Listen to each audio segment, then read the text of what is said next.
پاکستان کا سر فخر سے بلند کر دیا اپنی خدمات سے، اور آج بھی 2 شہادتیں رپورٹ ہوئی ہیں ڈاکٹرز کی، پاکستانی ڈاکٹرز کی، برٹش پاکستانی ڈاکٹرز کی۔ امریکہ میں، برطانیہ میں آج وہ جو ڈاکٹرز ہیں وہ پاکستان کے جھنڈے کو اس طرح سر بلند کر رہے ہیں جو کہ پاکستان کے سفیر کے فرائض میں شامل ہوتا ہے۔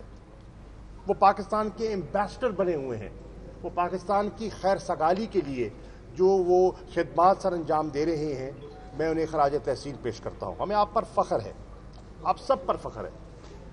مشکل حالات میں آپ نے کام کیا، اور خدا کرے کہ ہم اس چیلنج سے نکل آئیں اور اللہ تعالیٰ پاکستان پر رحمت فرمائے، پوری دنیا پر رحمت فرمائے، اور اس وبا سے ہمیں چھٹکارا ملے، اور بالخصوص اس رمضان کی برکتوں سے اللہ تعالیٰ پاکستان کی حفاظت فرمائے اور پاکستان کے شہریوں کو اس بلا سے محفوظ رکھے۔ میں آپ کا شکر گزار ہوں۔ یہ بتائیے گا کہ گزشتہ دنوں خان صاحب نے یہ کہا کہ اشرافیہ کا فیصلہ تھا، آپ بھی کابینہ میں بیٹھتے ہیں، 3 صوبوں میں آپ لوگوں کی حکومت ہے، تو یہ کون سی اشرافیہ تھی جس نے لاک ڈاؤن کا مشورہ دے دیا، یا وزیر اعظم صاحب کو پتہ نہیں کہ اشرافیہ کون ہے، وہ خود وزیر اعظم ہے؟ وزیر اعظم کو پتہ ہے، اور وزیر اعظم پل پل کی ڈیولپمنٹ سے باخبر ہیں۔ ان کا جو اشارہ تھا وہ یہ تھا کہ پاکستان میں ہمارا ایک طبقہ ہے جس نے نیک نیتی سے، ہم ان کی نیت پر شک نہیں کرتے، انہوں نے نیک نیتی سے لاک ڈاؤن کا ان کا مقصد یہی تھا کہ انسانی جانوں کو محفوظ کیا جائے، لیکن ان کی نظروں سے ایک اور فیکٹر اوجھل ہو گیا، اور وہ یہ تھا کہ لاک ڈاؤن کے جہاں فوائد ہیں وہاں اس کے نقصانات بھی ہیں، اور یہ ایک بڑا مشکل بیلنس ہے جو آپ کو یہاں نہ صرف پاکستان میں، پوری دنیا میں، آج امریکہ میں بحث ہے کہ لاک ڈاؤن ہونا چاہیے، کس شدت کا ہونا چاہیے، کتنی اس کا دورانیہ کیا ہونا چاہیے، اور اس کی جو اکانومیز پر اور ہنگر پر اور غربت کی لکیر کے نیچے جو لوگوں کو دھکیل رہا ہے اس کا امپیکٹ کیا ہوگا۔ تو انہوں نے اس طرف اشارہ کیا، وہ ان کی سوچ کوئی منفی نہیں تھی، لوگوں کو آگاہ کرنے کی تھی، اور وہ کہنا یہ چاہ رہے تھے کہ لاک ڈاؤن کی ویریشنز ہوتی ہیں، اور ویریشنز کو آپ نے سامنے رکھنا ہوتا ہے، جس کو وہ سمارٹ لاک ڈاؤن کہتے ہیں۔ اگر کہیں ہمیں شدت زیادہ دکھائی دیتی ہے تو ہمیں زیادہ سیویئر کرنا چاہیے، کہیں اگر ہمیں اس کا دباؤ کم دکھائی دیتا ہے تو ہمیں اتنا لوگوں کے لیے ایز پیدا کرنی چاہیے تاکہ وہ روزمرہ کی اپنی زندگی اور جو کاروبار ہے اور روزگار ہے اس سے بھی مستفید ہو سکیں۔ کیا صاحب یہ بتائیے گا کہ آپ بہت محنت کر رہے ہیں، بیرون ملک سے پاکستانیوں کو وطن واپس لا رہے ہیں، لیکن صورتحال یہ کہ یہاں پر آ کر جب انہیں کوارنٹائن کیا جاتا ہے تو پھر پاکستانیوں کو احتجاج تک کرنا پڑا ہے۔ ایکسپو سینٹر میں پہلی دفعہ ہوا ہے کہ مریضوں نے احتجاجی جلوس نکالا ہے۔ جی آپ نے درست فرمایا، میں نے ٹیلی ویژن کی وہ خبر بھی دیکھی ہے، اور میں اندر یہی بات کر رہا تھا ڈاکٹر صاحبان سے کہ میں نے اخبارات میں یہ خبر بھی پڑھی ہے کہ مریضوں نے احتجاج کیا، اور میں شکر گزار ہوں وزیر اعلیٰ بزدار صاحب کا جنہوں نے فی الفور اس کا نوٹس لیا، اس احتجاج کا انہوں نے نوٹس لیا کہ یہ کیا ہو رہا ہے۔ اور میں آپ کو یہ عرض کر سکتا ہوں اور یہ کہنا چاہوں گا کہ جب یہ آغاز ہوا تو سب سے بڑا کوارنٹین سینٹر جو پنجاب میں قائم کیا گیا وہ ملتان میں کیا گیا، اور سب سے بڑی تعداد میں آج تک جتنے مریض کسی کوارنٹین سینٹر میں ٹھہرے ہیں وہ ملتان میں ٹھہرے ہیں، 1250 مریضوں کو ملتان نے رکھا۔ وہ 15 دن تافتان رہے، اور 15 دن ملتان، 1 مہینہ، اور خدا کے فضل و کرم سے جب ان کو ٹیسٹ کیا گیا اور وہ پازیٹیو اپنا نیگیٹو ہو کے وہاں سے روانہ ہوئے تو وہ مطمئن گئے۔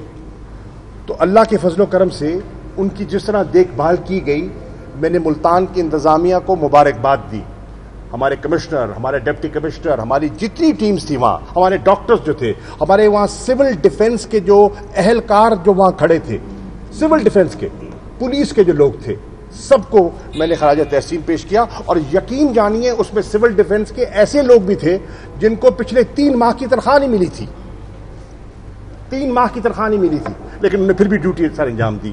تو میں امید کرتا ہوں کہ وزیر اعلیٰ اس چیز کا نوٹس لیں گے اور نوٹس لے کر دیکھیں گے کہ وہ لوگوں نے احتجاج کیا تو کیوں کیا.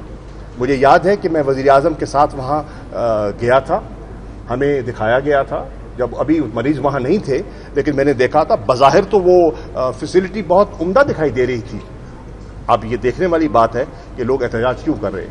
ایک رپورٹ کے مطابق اس رواں منتھ کے لاسٹ ویک میں پاکستان میں پیک آئے گا کورونا وائرس کا, یا in the first week of next month.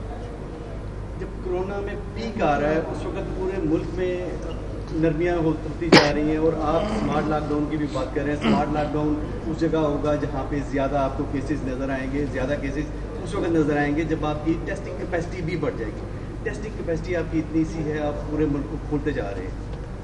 دیکھیے بالکل یہ سوال بڑا اچھا ہے اور بڑا منطقی سوال ہے, اور ایک پڑھے لکھے آدمی کے ذہن میں یہ بات بیٹھتی ہے کہ یہ کیا ہو رہا ہے. لیکن میں آپ کی خدمت میں عرض کرنا چاہوں گا کہ یہ کیوں کیا جا رہا ہے. ہم سمجھتے ہیں, حکومت سمجھتی ہے, وفاقی حکومت سمجھتی ہے یہ جو چیلنج ہے یہ لمبا ہے. ہو سکتا ہے یہ 6 مہینے چلے, ہو سکتا ہے یہ سال چلے. تو کیا آپ کا ملک, کیا آپ کی معیشت اتنا لمبے دورانیے کا لاک ڈاؤن برداشت کر پائے گی؟ نہیں کر پائے گی. یہ آج بحث پوری دنیا میں ہو رہی ہے. تو ہمیں امپرووائز کرنا پڑے گا اور اپنی حکمت عملی اس کے مطابق ٹیلر کرنی پڑے گی. ہم نے 2 محاذوں پہ لڑائی لڑنی ہے.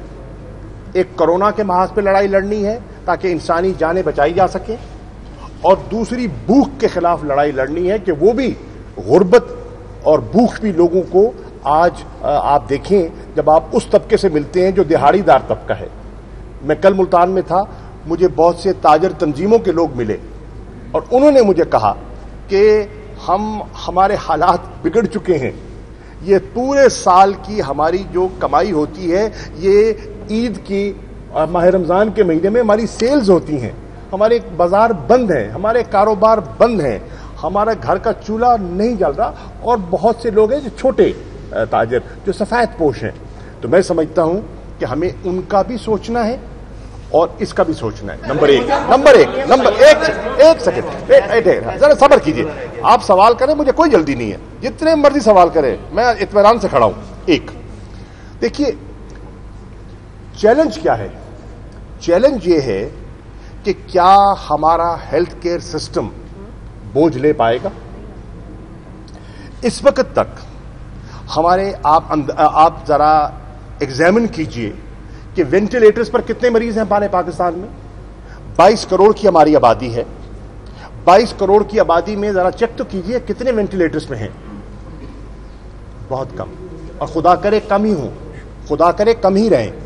دنیا کی اسٹیٹسٹکس جو بتا رہی ہیں اور بہت سے ماہرین یہ بھی کہہ رہے ہیں کہ یہ بیماری آ بھی سکتی ہے, آپ کو چھو کر جا بھی سکتی ہے, اور آپ کو شاید محسوس بھی نہ ہو, یعنی کہ سمپٹومیٹک بھی ہو سکتی ہے.